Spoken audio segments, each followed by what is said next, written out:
I think 3 or 4. The Beatles had about 4, the Spice Girls have had about 3, but there's been some garbage. And there's been lots of bands who never had a Christmas number 1. Did you know Tony Rivers was one of his... He was Tony Rivers and the Castaways, then Harmony Grass, and he became Cliff Richard's backing singer on... one of his backing singers on 3 world tours. No. Well, he's written a book about I'm Nearly Famous, which he's played with everybody, Tony Rivers. Yeah, he's talking about stories of the music industry. Yeah, no. He lets out a few cats out of the bag. There's a few... I've not read that, actually. I edited the book, you see. Oh, did you? That's one worth reading, actually. Yeah. I must admit, when I was talking to Martha Reeves, she mentioned her autobiography, so I brought it from the famous bookshop, the online bookshop, the one that's like a river. And it came about 3 or 4 days from America for about a £5 hardback book, and she blows the lid on Motown. And I mean, they were very naughty. I mean, royalties and that. It took a long while to get royalties. Well, they're all right, weren't they? I mean, Capital with the Beach Boys, they never got their royalties, did they? Well, Hazel O'Connor's another classic one. I don't know if you remember her from the 80s. She had Breaking Glass, yeah. And it's only about 5 years ago she got the money for that because of the company who made the film was Dodio Fired, involved with Dodio Fired, and it was sold on to somebody else and sold on to somebody else, and none of them wanted to pay. She got, I think, £80,000 in the end. But for a movie and a best-selling album and half a dozen hit singles, that's nothing. Well, it really isn't nothing. You know, I mean, it sounds a lot of money to people, but when you can, I know how much some of these acts charge for a night. You know, £80,000 is nothing. You know. So I do book a few acts and things like this. But the cost of putting these shows on now, it's crazy. Phenomenal, crazy money. I mean, pantos are crazy. I mean, I could see you as a pantomime dame. Actually. Yeah, I've actually been offered one next year, actually, but I'm not telling you any more about that. Somebody's asked me to do something next year with the panto. Not as the dame, though. The villain. But, probably the villain, yeah. I don't know what part I'm going to get. I'll probably get the back end of the horse or something. I've done pantomime. I was a bean fairy called Heinz, for obvious reasons. Yeah. Was it? Did you have 57 words to say? Well, could do, yeah. Probably about that, yeah. Yeah, it's a great... I love panto. I'm actually off to see 3 this week.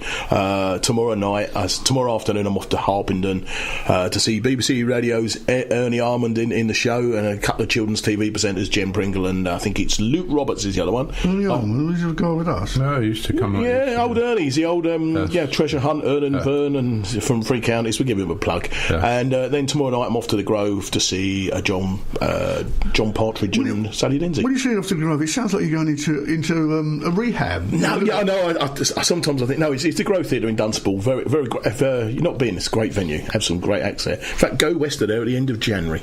You're really plugging them. They're a great act. So. Presumably, because you dropped a few names here as we've gone along. You know, like a million. But presumably, it's the actual agents that are the most important people, aren't they? Because you don't phone. No. Not initially. The star, no. You've got to talk to the agent. It's either the agent, the manager, or sometimes the theatre's brokered a deal. Or you got PR people. Managers and agents can be interesting characters. It's yes, no. Sometimes, and sometimes if the agent doesn't want the star to do it, there's a star I've always wanted to interview.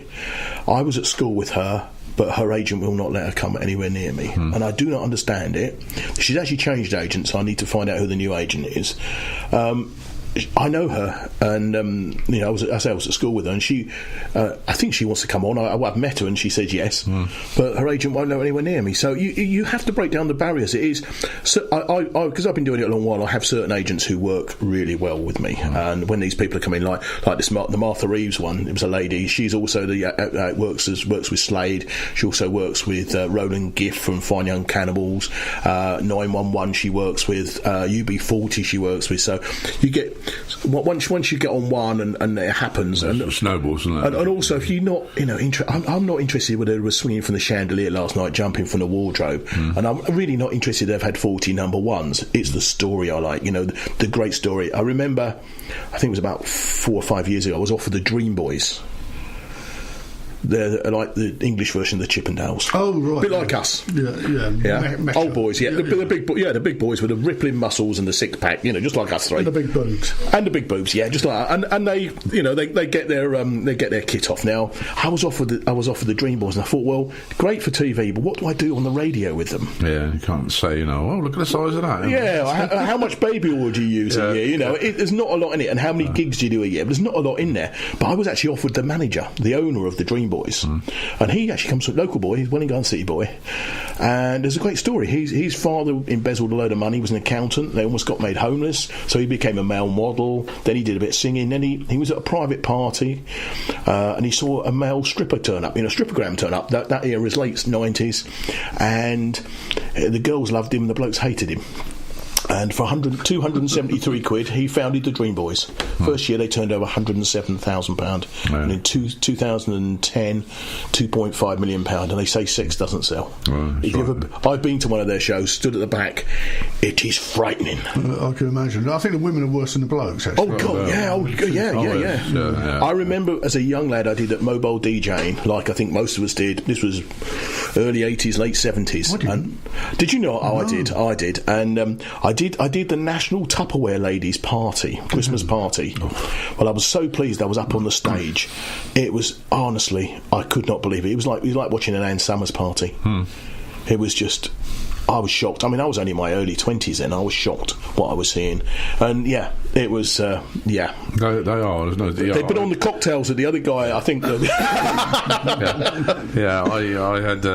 used to belong to a club in Newport Pagnell, and the entertainment guy there, he was actually in the industry, was an extra on films, things like that, but he organised this hen party and we sold the tickets at something like £2 each, and I'm going back 35 years now, but I mean the tickets went just like that. Oh yeah. And we had a maximum, I think it was 180 in the hall, and this two of the blokes had said, I don't want any men in the hall whatsoever. It's just all women.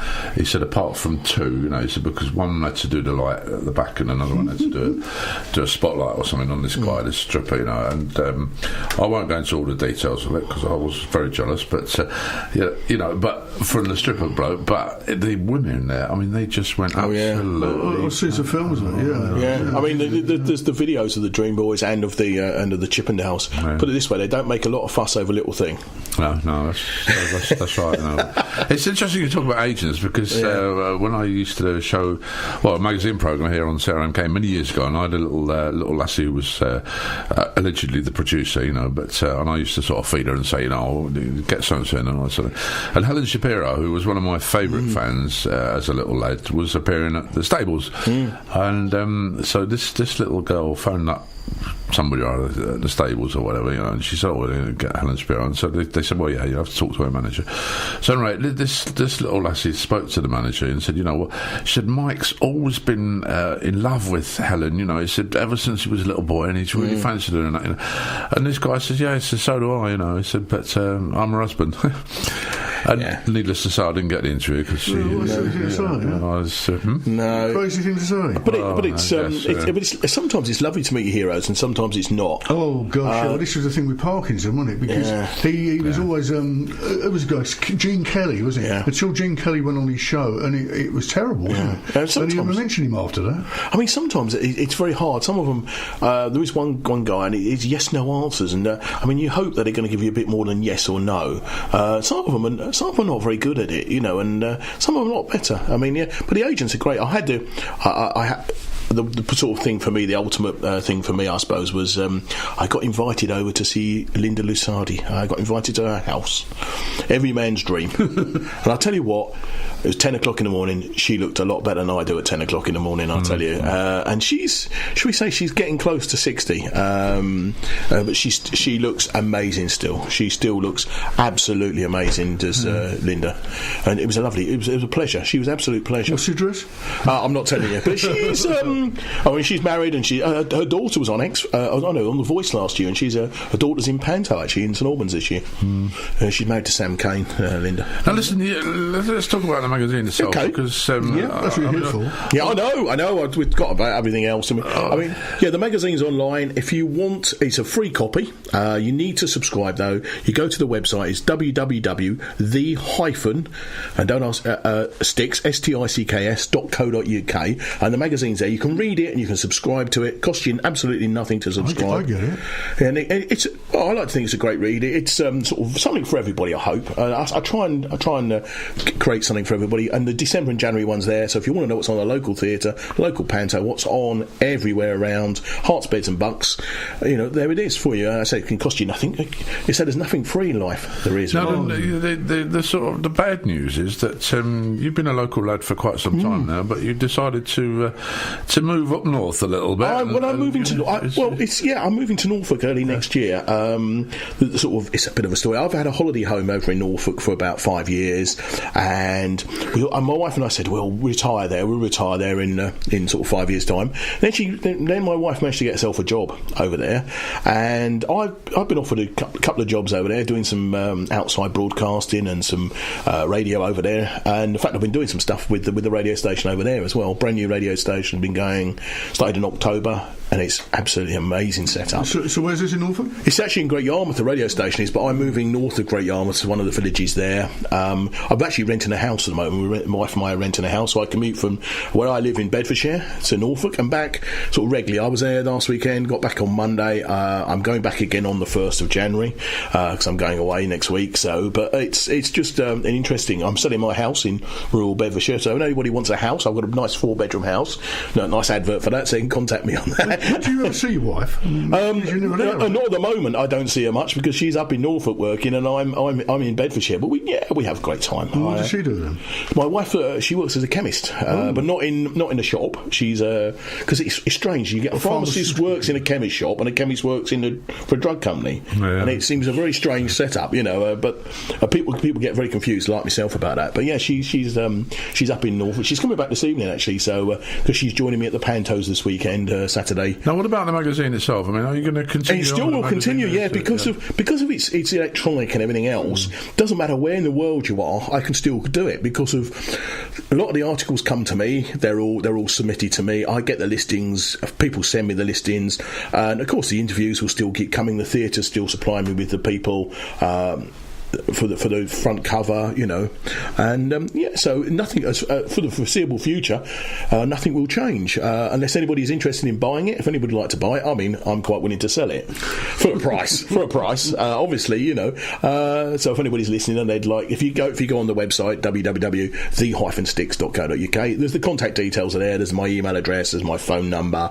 All the details of how to get hold of me, as well as subscribing to it. I mean, it's a no-brainer. You get something for free. That's right. I mean, you talked about it being beds, bucks and hearts, but have you any ideas about putting that sort of further up north? Well, yeah, I have. Well, I basically, when I bought it, I bought the Sticks name to use it I can use it in every county in the country. But because of where I live in Bedfordshire, I live very close to the Hearts border, very close to the Bucks border. It makes sense to do Hearts, Beds and Bucks, and of course the Three Counties radio thing fits in as well. Yes, yeah. I won't keep mentioning them. I wish you wouldn't, but I know. Well, I've just come out of my mouth. So we love them as well. Yeah. But it fits together nicely, and the name Sticks. I wish I could say I created it. I didn't. So where's the name come from? Well, the name comes from you go to London and you say, where do you live? I live in the Sticks. Yeah, I live out in the Sticks, and that's where the name came from. I wish I could say it was my baby. I brought it as it wasn't a going concern. It had been shut down for about 4 years. I revived it, gave it the kiss of life, changed it slightly. How I wanted it, but and it's been a great venture. I think it was about 6 years ago now I've been doing it. Six years. I think we're on the 57th issue, I think, because we do 10 a year, so it's nearly 6 years. Plus I had the website set up beforehand. Yeah, it was a very interesting journey. It's a heavy. It's very heavy. But presumably you use templates then?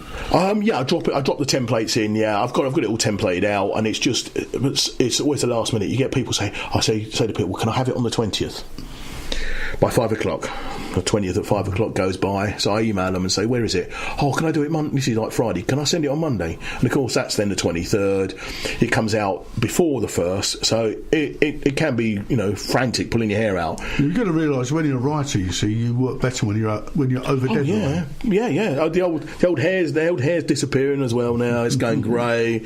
Not bad for 25-year-old, But no, it's I love it. I love the buzz of it. I'm 55. I'm coming up for 56 next year. And I'm busier now than I was when I was 25.